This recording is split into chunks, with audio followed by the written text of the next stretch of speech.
The Alfa Romeo 4C dissects the ground between the Lotus Elise and the Porsche Cayman. It's expensive, quite small, and we've had one in the UK for a few days, so it seemed only right to drag a Cayman S along to see which is best. Spec-wise, these two are quite different. From Italy, we have an inline 4 turbocharged to produce 240 horsepower and 258 foot-pounds. Weight is 995 kilograms. The Porsche is bigger and heavier at 1350 kilograms, but its flat 6 gives 325 horsepower and 273 foot-pounds.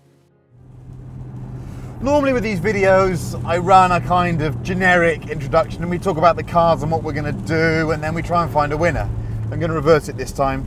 The Alfa 4C is not the car I expected on UK roads. When I drove it in Italy last year, I loved it.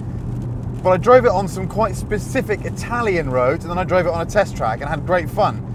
I got in it 2 nights ago and I really wasn't expecting what I found. It was tramlining all over the place, it was finding cambers, the car's on sports suspension and big wheels. So let's just say this. Is there any reason why you'd buy a 4C over a Cayman at the moment? Let's find out. We're in the Cayman now. The weather is horrible, genuinely horrible. It's so wet I'm almost wearing a coat inside, and yet I have enormous confidence in this Porsche. Even though it's got electric steering, on a fully dry road, that's not a problem. It's when there's changing wet to dry the electric steering falls apart. But on today's roads, in these conditions, this car is a peach. Reasons why it's a peach. Steering, good but not exceptional. That's a surprise for a Cayman, but we know that about this latest generation car with electric steering. Engine, gorgeous, 6 cylinders, responsive, powerful, engaging. Here's a good word for you, sonorous. That means it sounds good.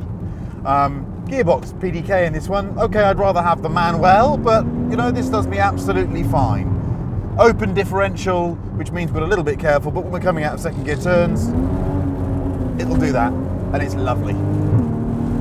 Gear shifts, crisp and fast. It's got a sports exhaust this one, so I've got a button to press and it makes a lovely noise.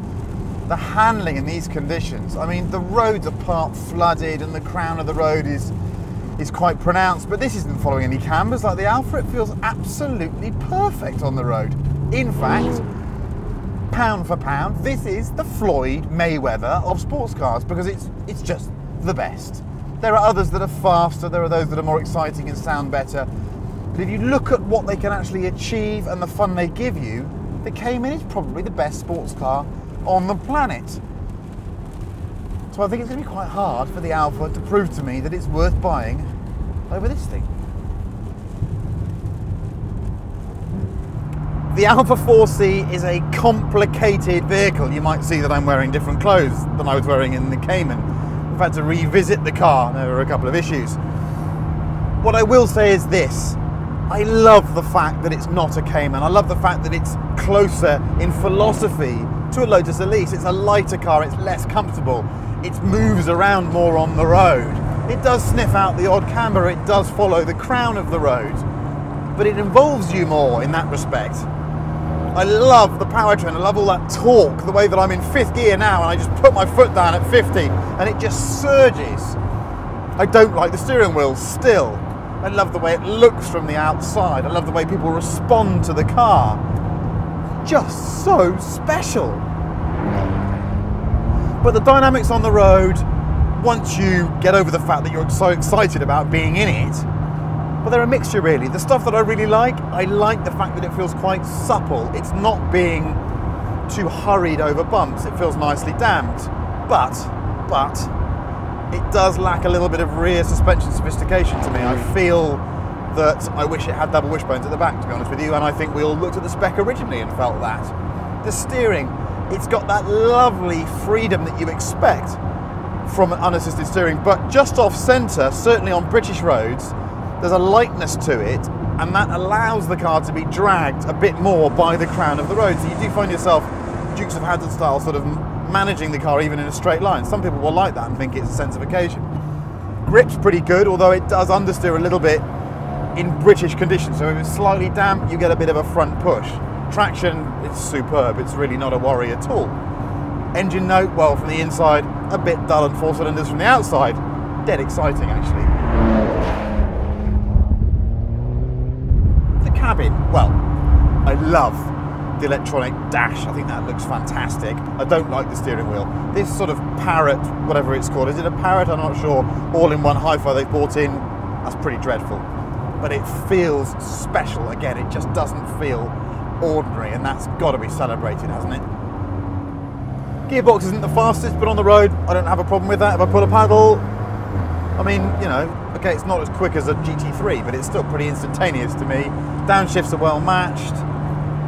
NVH levels quite a bit more than the Cayman, but then you expected that. This is closer in philosophy to an Elise than a Cayman. The question I have to ask myself is this: if I was into the subject enough, into Alfa Romeo enough, and I wanted a car that wasn't a Cayman enough, would the shortcomings of the 4C be too much for me?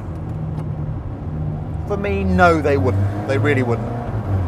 But for some people, they might just be. I can accept that. I can accept that.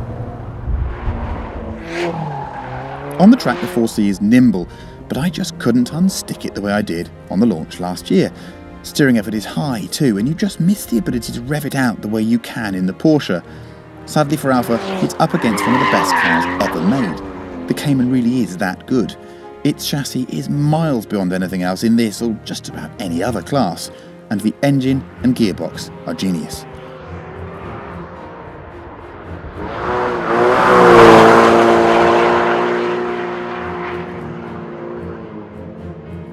But that doesn't make the 4C redundant.